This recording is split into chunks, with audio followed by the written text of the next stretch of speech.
ఓం శాంతి. ఈరోజు మురళి డేట్ 7 జనవరి 2026. బాబా చెప్తున్నారు, మధురమైన పిల్లలు, ఎప్పుడూ చట్టాన్ని మీ చేతుల్లోకి తీసుకోకండి. ఒకవేళ ఏదైనా తప్పు ఎవరి ద్వారానైనా జరిగితే తండ్రికి రిపోర్ట్ చేయండి. తండ్రి వారిని సావధానపరుస్తారు. ప్రశ్న: బాబా ఏ ఒప్పందాన్ని తీసుకున్నారు? జవాబు: పిల్లల అవగుణాలను తొలగించే ఒప్పందాన్ని ఒక్క తండ్రియే తీసుకున్నారు. పిల్లల్లోని లోపాలను తండ్రి విన్నప్పుడు వాటిని తీసేసేందుకు ప్రీతిగా తెలిపిస్తారు. ఒకవేళ పిల్లలైన మీకు ఎవరిలోనైనా లోపాలు కనిపించినా మీరు మీ చేతుల్లోకి చట్టం తీసుకోకండి. చట్టాన్ని చేతుల్లోకి తీసుకోవటం కూడా తప్పే. ఓం శాంతి. మధురాతి మధురమైన ఆత్మిక పిల్లలు తండ్రి వద్దకు రిఫ్రెష్ అయ్యేందుకు వస్తారు. అనంతమైన తండ్రి నుండి అనంతమైన చక్రవర్తి పదవి తీసుకోవాలని పిల్లలకు తెలుసు. ఇది ఎప్పుడూ మర్చిపోరాదు, కానీ మర్చిపోతారు. మాయ మర్పిస్తుంది. ఒకవేళ మర్చిపోకుంటే చాలా సంతోషంగా ఉండాలి. బాబా చెప్తున్నారు, పిల్లలు ఈ బ్యాడ్జ్ని క్షణక్షణం చూస్తూ ఉండండి. చిత్రాలను కూడా చూస్తూ ఉండండి. నడుస్తూ తిరుగుతూ బ్యాడ్జ్ వైపు చూస్తూ ఉంటే తండ్రి స్మృతి ద్వారా నేను ఇలా అవుతున్నాను అని గుర్తుకు వస్తుంది. దైవీ గుణాలను కూడా ధారణ చేయాలి. జ్ఞానం లభించే సమయం ఇదే. తండ్రి చెప్తున్నారు, మధురాతి మధురమైన పిల్లలు రాత్రింబవలు మధురాతి మధురమైన అని అంటూనే ఉంటారు. పిల్లలు మధురమైన తండ్రి అని అనరు. వాస్తవానికి ఇరువురు అనాలి. ఇరువురు మధురమైన వారే కదా, అనంతమైన బాప్తాత. కానీ కొందరు దేహాభిమాన పిల్లలు కేవలం తండ్రిని మధురాతి మధురమని అంటారు. కొంతమంది పిల్లలైతే కోపం వచ్చినప్పుడు బాప్తాదాను కూడా ఏమేమో అనేస్తారు. బాబానన్నా దాదానన్నా ఒక్కటే. అప్పుడప్పుడు బ్రాహ్మణిపై, అప్పుడప్పుడు పరస్పరంలో కోపగించుకుంటూ ఉంటారు. కావున అనంతమైన తండ్రి కూర్చుని పిల్లలకు శిక్షణిస్తున్నారు. పల్లెల్లో పిల్లలు చాలామంది ఉన్నారు. అందరికీ రాస్తూ ఉంటారు, మీరు కోపం చేసుకుంటున్నారని రిపోర్ట్ వస్తుంది. అనంతమైన తండ్రి దీనిని దేహాభిమానమని అంటారు. తండ్రి పిల్లలందరికీ పిల్లలు ఆత్మాభిమాని భవ అని చెప్తూ ఉంటారు. పిల్లలందరి స్థితి హెచ్చు తగ్గులవుతూ ఉంటుంది. ఇందులో కూడా మాయ ఎవరినైతే సమర్థవంతంగా యోధునిగా భావిస్తుందో వారితోనే యుద్ధం చేస్తుంది. మహావీరుడైన హనుమంతుణ్ణి చూపించారు కదా, అతన్ని కూడా కదిలించేందుకు చాలా ప్రయత్నించింది. ఈ సమయంలోనే అందరినీ పరీక్షిస్తుంది. అందరూ మాయతో ఓడిపోతూ గెలుస్తూ ఉంటారు. యుద్ధంలో స్మృతి విస్మృతి అన్నీ జరుగుతూ ఉంటాయి. ఎవరు ఎంతగా స్మృతిలో ఉంటారో, నిరంతరం తండ్రిని స్మృతి చేయాలని ప్రయత్నం చేస్తారో వారు మంచి పదవిని పొందగలరు. తండ్రి పిల్లలను చదివించేందుకు వచ్చారు కనుక చదివిస్తూ ఉంటారు. శ్రీమతాన్ని పాటిస్తూ ఉండాలి. శ్రీమతం అనుసారంగా నడిస్తేనే శ్రేష్ఠులుగా అవుతారు. ఇందులో ఎవరితోనూ సంబంధం చెప్పుకోవలసిన అవసరం లేదు. అలగటం అంటే కోప్పడటం, తప్పులు మొదలైనవి చేస్తే బాబాకు రిపోర్ట్ చేయాలి. స్వయం ఎవరిని ఏమీ అనరాదు. అలా అన్నారు అంటే చట్టాన్ని చేతుల్లోకి తీసుకున్నట్లు అవుతుంది. ప్రభుత్వం చట్టాన్ని చేతుల్లోకి తీసుకోనివ్వదు. ఎవరైనా గుస్సా కొడితే తిరిగి వారిని కొట్టడం కాదు, రిపోర్ట్ చేస్తే వారిపై కేసు విచారణ నడుస్తుంది. ఇక్కడ కూడా పిల్లలు ఎప్పుడూ నేరుగా ఏమీ అనరాదు. బాబాకు చెప్పండి. అందరినీ సావధానపరిచేవారు ఒక్క బాబానే. బాబా చాలా మధురమైన యుక్తులు తెలుపుతారు. మధురతతో శిక్షణను ఇస్తారు. దేహాభిమానులుగా అవుతే తమ పదవినే తక్కువ చేసుకుంటారు. నష్టం ఎందుకు చేసుకోవాలి? ఎంత సాధ్యమైతే అంత బాబాను చాలా ప్రీతితో స్మృతి చేస్తూ ఉండండి. విశ్వచక్రవర్తి పదవిని ఇచ్చే అనంతమైన తండ్రిని చాలా ప్రీతిగా స్మృతి చేయండి. కేవలం దైవీ గుణాలను ధారణ చేయాలి. ఎవరిని నిందించరాదు. దేవతలు ఎవరినైనా నిందిస్తారా? కొంతమంది పిల్లలు నింద చేయకుండా ఉండలేరు. మీరు తండ్రికి చెప్తే తండ్రి చాలా ప్రీతిగా అర్థం చేయిస్తారు. లేకుంటే సమయం వృధా అవుతుంది. నిందించే బదులు తండ్రిని స్మృతి చేస్తే చాలా చాలా లాభమవుతుంది. ఎవరితోనూ వాద వివాదం చేయకుండా ఉండటం చాలా మంచిది. మేము నూతన ప్రపంచ సామ్రాజ్యాన్ని స్థాపిస్తున్నామని పిల్లల హృదయానికి తెలుసు.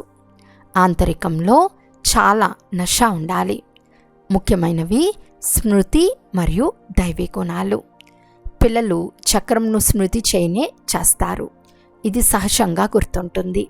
84 జన్మల చక్రం కదా. మీకు సృష్టి ఆది మధ్య అంతాలు, దాని గడువు గురించి కూడా తెలుసు. ఇతరులకు కూడా చాలా ప్రీతిగా పరిచయంను ఇవ్వాలి. అనంతమైన తండ్రి మనల్ని విశ్వాధికారులుగా చేస్తున్నారు. రాజయోగాన్ని నేర్పిస్తున్నారు. వినాశనం కూడా ఎదురుగా నిలిచి ఉంది. ఇది నూతన ప్రపంచం స్థాపించబడే సంగం యుగం. పాత ప్రపంచం సమాప్తమవుతుంది. తండ్రి పిల్లలను సావధానపరుస్తూ ఉంటారు. స్మరించి స్మరించి సుఖాన్ని పొందండి. దేహ కలహ క్లేశములన్నీ నివారించండి. అర్ధకల్పం వరకు తొలగిపోతాయి. తండ్రి సుఖధామాన్ని స్థాపిస్తారు. మాయారావణుడు మళ్ళీ దుఃఖధామాన్ని స్థాపిస్తాడు. ఇది కూడా పిల్లలైన మీరు నెంబర్వార్ పురుషార్థానుసారం అర్థం చేసుకున్నారు. తండ్రికి పిల్లలపై ఎంత ప్రేమ ఉంటుంది? ప్రారంభం నుండి తండ్రికి ప్రేమ ఉంది. పిల్లలు ఎవరైతే కామచేత్పై కూర్చుని నల్లగా అయ్యారో వారిని తెల్లగా పవిత్రంగా చేసేందుకు వెళ్తానని తండ్రికి తెలుసు. తండ్రి జ్ఞానసాగర్లు. పిల్లలు మెల్లమెల్లగా జ్ఞానం తీసుకుంటారు. మాయ మళ్ళీ మర్పిస్తుంది. సంతోషం కలగనివ్వదు. పిల్లల్లో రాత్రింబవలు ఖుషి పాదరసం మట్టం పెరుగుతూ ఉండాలి. సత్యుగంలో పాదరసం మట్టం పూర్తిగా పెరిగి ఉండేది. ఇప్పుడు మళ్ళీ స్మృతి యాత్ర ద్వారా ఆ మట్టాన్ని పెంచాలి. అది నిదానంగా పెరుగుతుంది. ఓటమి గెలుపు అవుతూ అవుతూ తిరిగి నెంబర్వార్ పురుషార్థానుసారం కల్పకృతం వలె తమ పదవిని పొందుతారు. పోతే కల్పకల్పము ఎంత సమయం పట్టిందో ఇప్పుడు అంతే సమయం పడుతుంది.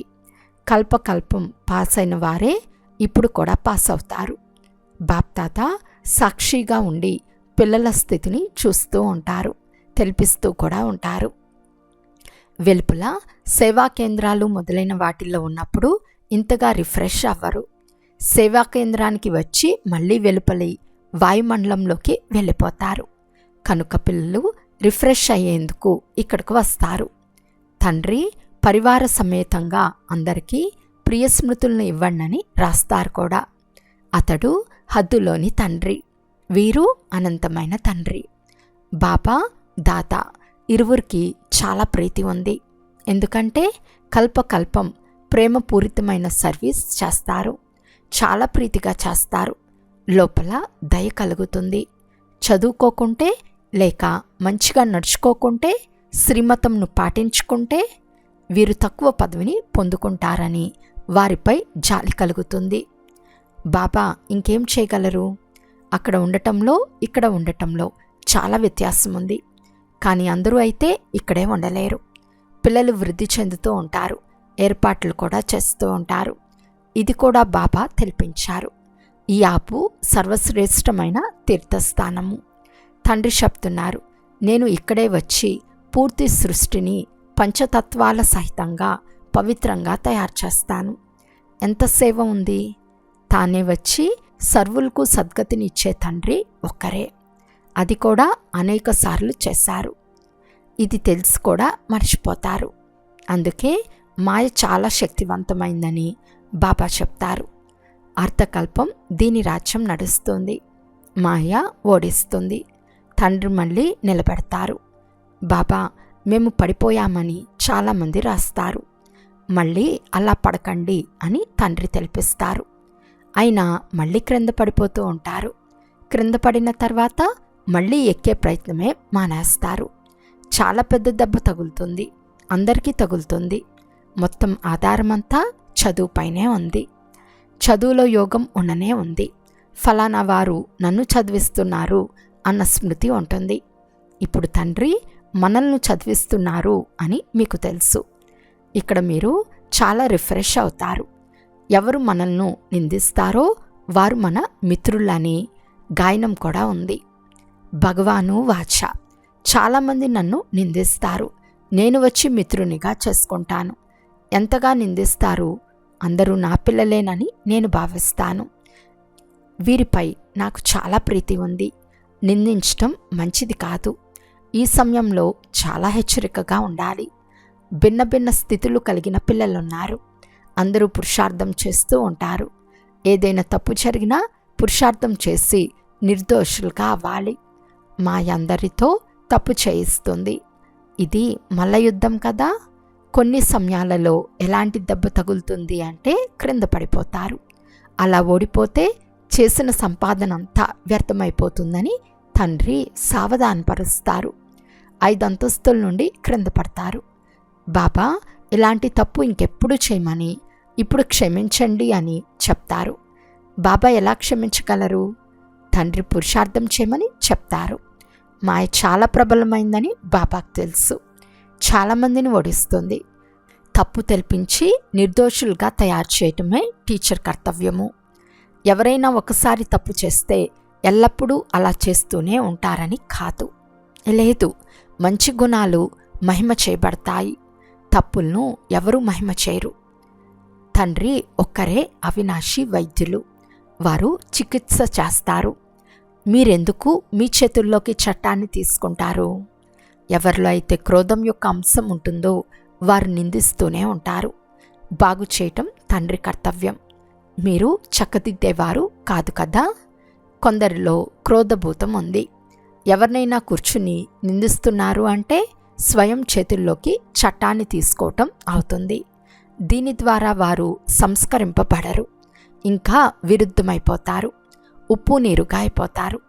పిల్లలందరి కొరకు ఒక్క తండ్రి కూర్చుని ఉన్నారు. చట్టాన్ని తమ చేతుల్లోకి తీసుకుని ఎవరినైనా నిందించటం చాలా పెద్ద తప్పు. అందరిలో ఏదో ఒక చెడు ఉండనే ఉంటుంది. ఎవరూ సంపూర్ణులుగా అయితే అవ్వలేదు. ఒక్కొక్కరిలో ఒక్కొక్క అవగుణం ఉంటుంది. వాటన్నిటినీ తొలగించే కాంట్రాక్ట్ తండ్రి తీసుకున్నారు. ఇది మీ పని కాదు. పిల్లల లోపాలను తండ్రి విన్నప్పుడు వాటిని తొలగించేందుకు ప్రీతితో జ్ఞానం తెలిపిస్తూ ఉంటారు.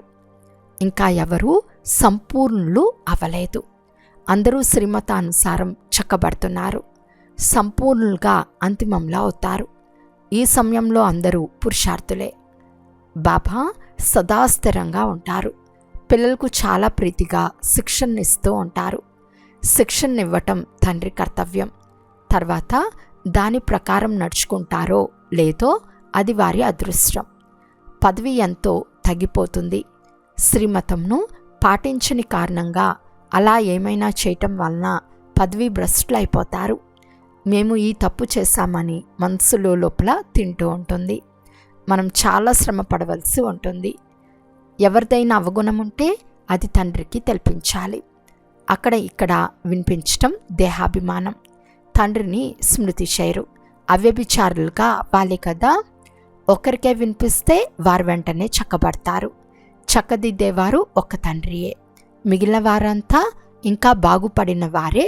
కానీ మాయ ఎలాంటిది అంటే తల తిప్పేస్తుంది. తండ్రి వచ్చిందే చక్కదిద్ది మనుషులను దేవతలుగా చేసేందుకు.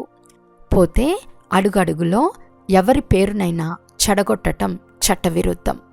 మీరు శివబాబాను స్మృతి చేయండి. నిర్ణయం కూడా వారి వద్దనే జరుగుతుంది కదా. కర్మల ఫలం కూడా తండ్రి ఇస్తారు. భలే డ్రామాలో ఉన్న ఎవరో ఒకరి పేరు తీసుకుంటారు కదా. తండ్రి పిల్లలకు అన్ని విషయాలు అర్థం చేయిస్తూ ఉంటారు. మీరు ఎంత భాగ్యశాలురు. ఎంతమంది అతిథులు వస్తారు. ఎవరి వద్దకు చాలా అతిథులు వస్తారో వారు సంతోషిస్తారు. ఇతను కొడుకే కాదు, అతిథి కూడా. టీచర్ బుద్ధిలో అయితే ఇదే ఉంటుంది. నేను పిల్లలను వీరి వలె సర్వగుణ సంపన్నంగా తయారు చేయాలి. ఈ కాంట్రాక్ట్ డ్రామా ప్లాన్ అనుసారం తండ్రి తీసుకున్నారు. పిల్లలు మురళి కూడా ఎప్పుడూ మిస్ చేయరాదు. మురళి గురించే కదా గాయనం ఉంది. ఒక్క మురళి మిస్ చేసిన స్కూల్కు గైర్హాజరు అయినట్లే. ఇది అనంతమైన తండ్రి స్కూల్. ఇందులో ఒక్కరోజు కూడా మిస్ చేయరాదు. తండ్రి వచ్చి చదివిస్తున్నారు. ప్రపంచంలో ఇది ఎవరికీ తెలియదు. స్వర్గస్థాపన ఎలా జరుగుతుందో కూడా ఎవరికీ తెలియదు. మీకు అన్ని విషయాలు తెలుసు. ఈ చదువు చాలా చాలా సంపాదన చేయిస్తుంది. జన్మజన్మలకు ఈ చదువు ద్వారా ఫలం లభిస్తుంది. వినాశనమంతా మీ చదువుపైనే ఆధారపడి ఉంది. మీ చదువు పూర్తి అవ్వగానే ఈ యుద్ధం ప్రారంభమైపోతుంది. చదువుతూ తండ్రిని స్మృతి చేస్తూ మార్కులు పూర్తిగా జమ అవ్వగానే పరీక్ష అయిపోతుంది. అప్పుడు యుద్ధం ప్రారంభమవుతుంది. మీ చదువు పూర్తి అవుతూనే యుద్ధం మొదలవుతుంది. ఇది నూతన ప్రపంచం కొరకు పూర్తి నూతన జ్ఞానం. అందుకే పాపం మనుషులు తికమక పడతారు. అచ్చా, మధురాతి మధురమైన అపురూపమైన పిల్లలకు మాతాపిత బాప్దాదాల ప్రియ స్మృతులు మరియు గుడ్ మార్నింగ్. ఆత్మిక పిల్లలకు ఆత్మిక తండ్రి నమస్తే. ఆత్మిక తండ్రికి ఆత్మిక పిల్లల యొక్క ప్రియ స్మృతులు మరియు నమస్తే నమస్తే నమస్తే. ధారణ కొరకు ముఖ్య సారము. ఫస్ట్ పాయింట్, ఎవరి అవగుణంనైనా చూసి వారిని నిందించరాదు. ఇక్కడ అక్కడ వారి అవగుణాలను వినిపించరాదు. మీ మధురతను వదలరాదు. క్రోధానికి వశమై ఎవరితో కూడా పోట్లాడరాదు. సెకండ్ పాయింట్, సర్వులను చక్కదిద్దేవారు ఒక్క తండ్రియే.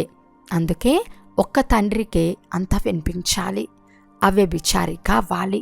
మురళి ఎప్పుడు మిస్ చేయరాదు. ఈరోజు వరదానము.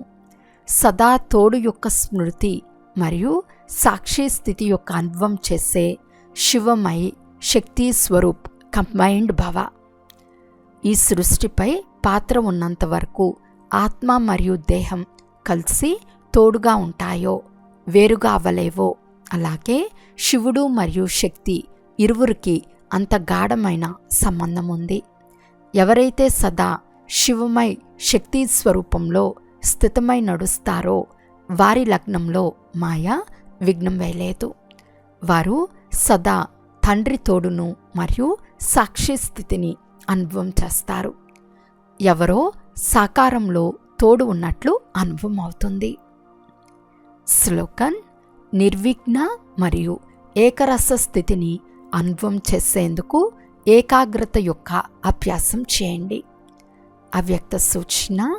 ఈ అవ్యక్త మాసంలో బంధనముక్తులుగా ఉండి జీవన్ముక్త స్థితిని అనుభవం చేయండి. స్వయాన్ని వర్తమాన సమయంలో నేను టీచర్ను, నేను విద్యార్థిని, నేను సేవాదారిని అని భావించుటకు బదులు అమృతవేళ నుండి నేను శ్రేష్టమైన ఆత్మను, పైనుండి వచ్చాను, ఈ పాత ప్రపంచంలో పాత శరీరంలో సేవ కొరకు వచ్చాను అని అభ్యాసం చేయండి. నేను ఆత్మను అనే పాఠాన్ని ఇప్పుడింకా పక్కా చేసుకోండి. నేను సేవాదారిని అనే పాఠం పక్కాగా ఉంది, కానీ నేను ఆత్మను, సేవాదారిని అనే పాఠాన్ని పక్కా చేసుకుంటే జీవన్ముక్తులుగా అయిపోతారు. అచ్చా, ఓం శాంతి.